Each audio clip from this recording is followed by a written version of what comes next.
Good evening, everyone. This is part of our workshop 2011, and one of our objectives of this workshop is to take the interview and share the experiences of eminent people who have the experience of going through the Nadi. In that respect, I would like to request Mr. Peter to come on and, So how are you? Good evening. Fine. How are you yourself? Oh, I'm doing fine. Peter, sharp intellect. I see you have a beautiful Jyotish stone there. So that was good cake. Yeah, this is from Satya Sai Baba. It was materialized. Beautiful. Peter, I would like to kind of give the viewers a little idea about yourself first, and then if you can throw some light about your first Nadi experience. Yeah, my first Nadi experience. It was in fact all in the realm, as we all may know, that we can go through periods in life.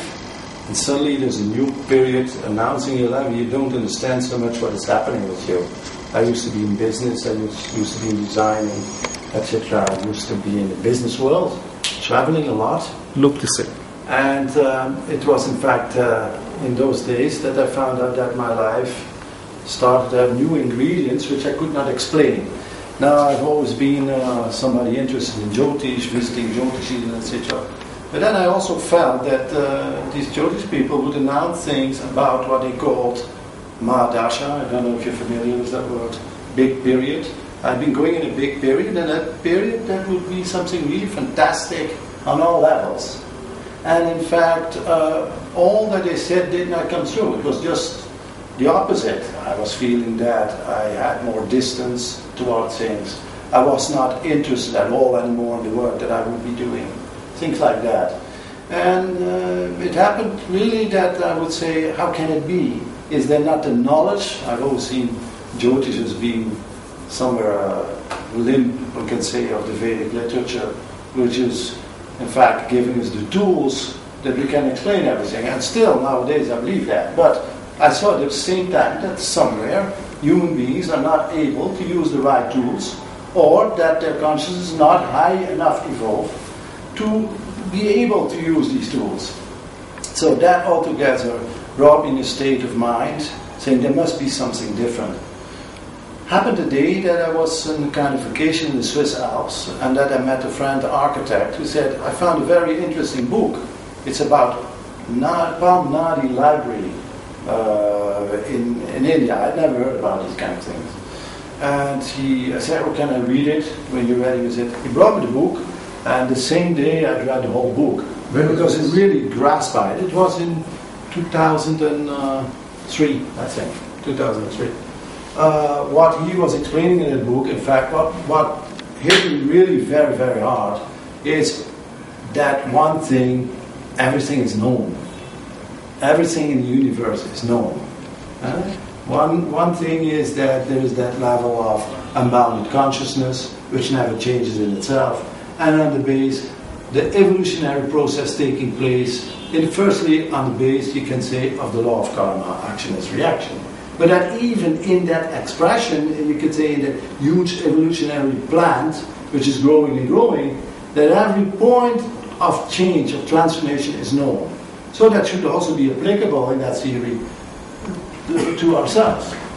Now, clearly there we found that the life stories of us would have been written as being edited, we can say, by the great rishis, and that I would become interested in having a reading that was obvious.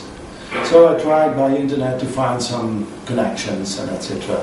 And I didn't really feel what I wanted, and I also had not the means nor the connection to come to India and say, well, let's try something else. Until the day that I happened to receive, by intermediate of someone who helped me a lot with this, a certain Mr. Kim Paisel, who later was known as Swami Satyadhani, to come in contact with a little Jiva reader.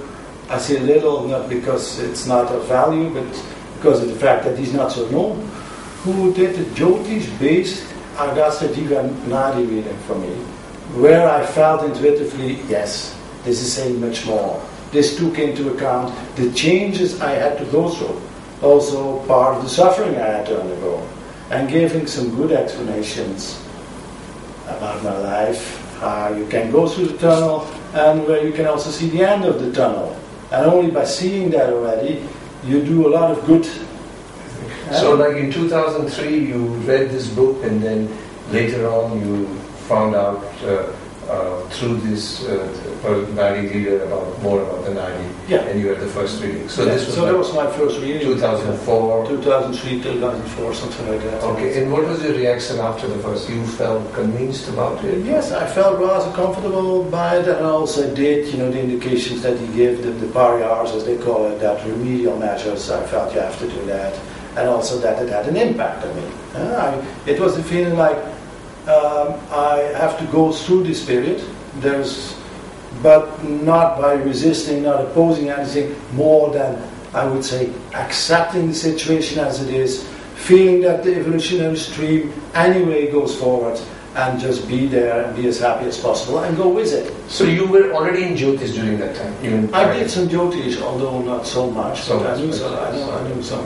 Okay. And then I understand now, recently you had a reading about the Ravana Nadi, and some more reading. Can you throw some more light on that? Yeah, there were some different readings also by visiting India, having the possibility, being guided by person also like Mr. Oak, who did it once again a great service to us. So in that sense, we had possibility to taste, I would say, from different Nadi Granthas, and also I would like not to forget the presence of the Samhitas from the north, because we have the Granthas, Nadi Granthas in the south, and more the Samhitas in the north, which seem both of inexplicable and inexhaustible richness, I would say, for the upgrade of human existence.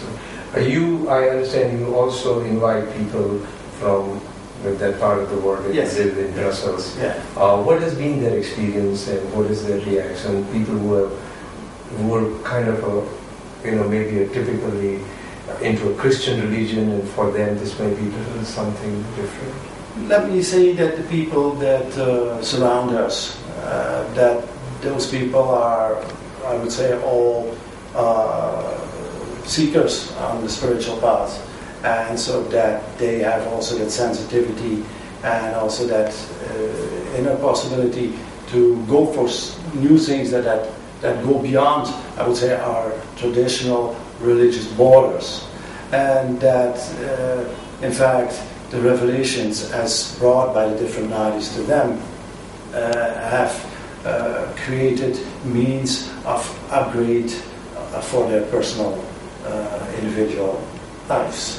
Okay, and last question, where do you see in future about your journey through this Nadi Shastra and astrology that you're working?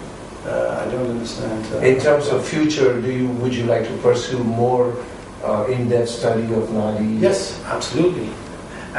In that study of Nadi, of course, one is always interested in what one can do for its own evolution, in that sense.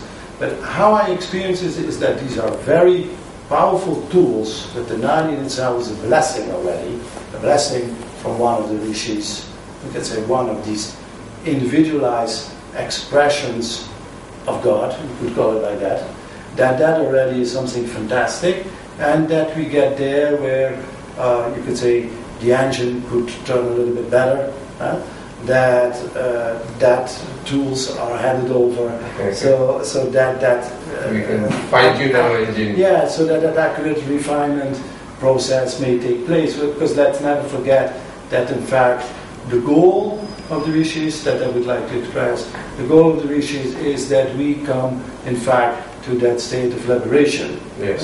Yes. That should also be yes. really taken into account if we want to know if we have a good Nadi or not. Then that vision and to that goal of liberation, we coming back to that eternal ocean should be taken into consideration. And we should not forget that very point, that these differences are there. Good. Okay.